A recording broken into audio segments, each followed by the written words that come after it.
អតិភិបខ្ពស់បំផុតគឺបញ្ឈប់សង្គ្រាមកម្ពុជាថៃឲ្យបានឆាប់បំផុតនិងការពារប្រជាពលរដ្ឋស៊ីវិល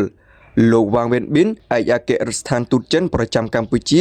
បានឲ្យដឹងនៅថ្ងៃទី15ខែធ្នូម្សិលមិញថាអតិភិបខ្ពស់បំផុតគឺបញ្ឈប់សង្គ្រាមនិងការពារពលរដ្ឋស៊ីវិល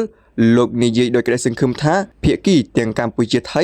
នឹងអត់ធ្មត់ជាអតិបរមាចាត់គ្រប់វិធានការដើម្បីឈានទៅបទជប់បាញ់ឲ្យបានកាន់តែឆាប់បំផុតដើម្បីកសាងសន្តិភាពនិងស្ថិរភាពនៅតាមព្រំដែននិងដើម្បីផលប្រយោជន៍ប្រជាជន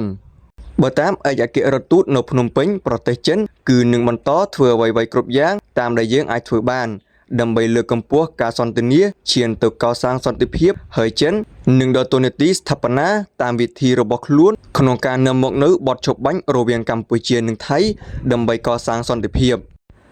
ការចេញសារអំពាវនាវរបស់លោកវ៉ាងវ៉េនប៊ិនធ្វើឡើងក្រោយអ្នកនាំពាក្យក្រសួងការបរទេសចិនបានចេញសេចក្តីថ្លែងការណ៍ជំរុញឲ្យថៃ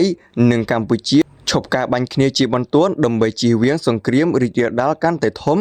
ដោយចិនសន្យាថានឹងចូលរួមសម្របសម្រួលដើម្បីនាំយកសន្តិភាពមកវិញតាមរយៈប្រតិកម្មនេះមហាអំណាចចិនសង្ឃឹមថាកម្ពុជាថៃបញ្ឈប់ការប្រយុទ្ធគ្នានិងបន្ថយភាពតានតឹងឲ្យបានឆាប់បំផុតអ្នកនាំពាក្យក្រសួងការបរទេសចិន